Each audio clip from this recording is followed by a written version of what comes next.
नमस्कार। देश और दुनिया की तमाम फटाफट खबरों में आपका स्वागत है। खबरों के लिए आपसे निवेदन कि यदि आपने हमारे चैनल को सब्सक्राइब नहीं किया तो कृपया करके आपके अपने चैनल को सब्सक्राइब करना ना भूलें।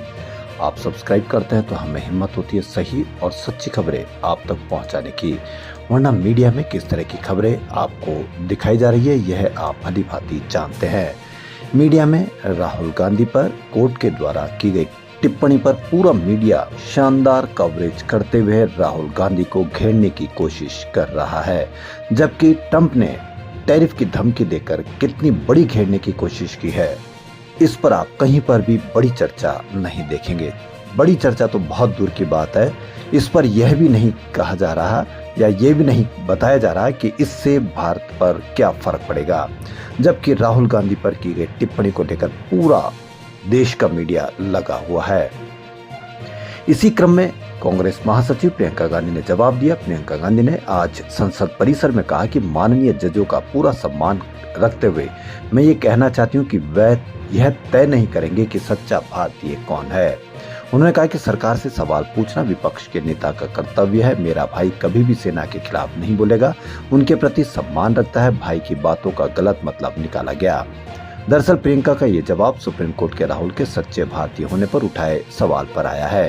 वहीं ओडिशा कांग्रेस अध्यक्ष भक्त चरण दास जस्टिस दीपांकर दत्ता को केवल मोदी सरकार की चीनी आक्रामकता पर विफलता की आलोचना करने के लिए गांधी की भारतीयता पर सवाल उठाने का कोई अधिकार नहीं है। अशोक गहलोत ने कहा कि राहुल गांधी ने कोई राज नहीं खोला। घुसपैठ हो और झड़पों के बारे में जो कहा वह बहुत समय से सार्वजनिक है। लगभग 2000 किलोमीटर तक की घुसपैठ इंटरनेट और मीडिया में मौजूद विश्वसनीय जानकारी में भी दिखाई देती है, जिसमें घुसपैठ का स्थान भी शामिल है। वहीं मीडिया को भी इस बारे में जरूर अवश्य बताना चाहिए कि मीडिया ने किस तरह से इस्लामाबाद कराची में कब्जा किया था।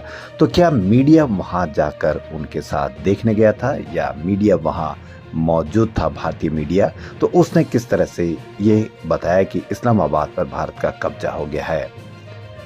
उत्तराखंड के थराली में बादल फटने से खीर गंगा गांव बह गया। घटना आज दोपहर 1:45 की। घटना के कई वीडियो और फोटो सामने आए। इनमें दिख रहा है कि पहाड़ी से बारिश का पानी और मलबा आया और 34 सेकंड में पूरा गांव बहा ले गया।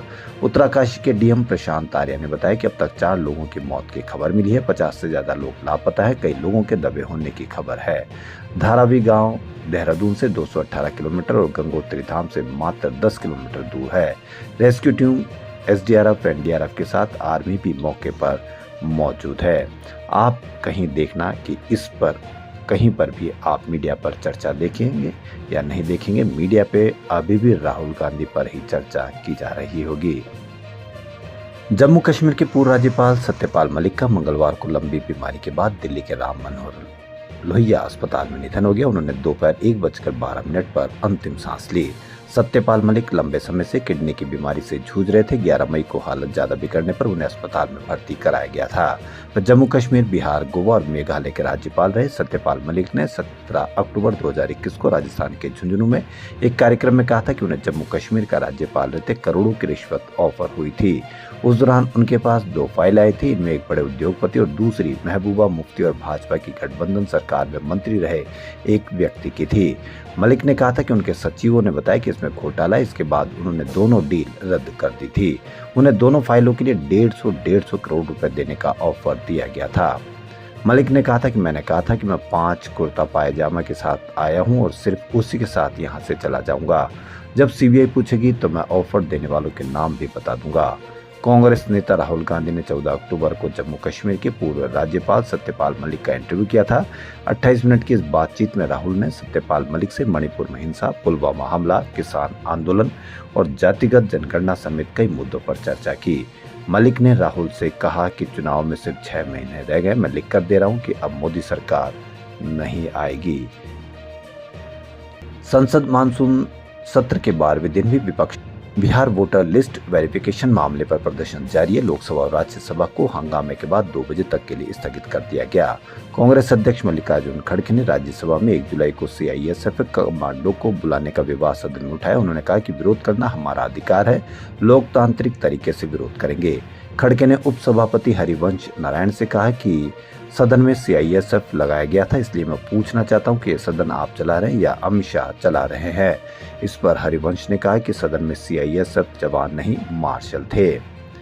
सीहोर के कुबरेश्वर धाम में मंगलवार को भारी भीड़ के चलते भगदड़ में 2 लोगों की मौत हो गई।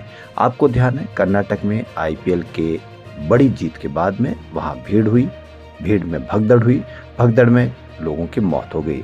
आपने उसकी कवरेज और इसकी कवरेज कितनी देख रहे हैं? क्या मीडिया पर इसकी कहीं कोई चर्चा देख रहे हैं? यही अंतर आपको समझना है।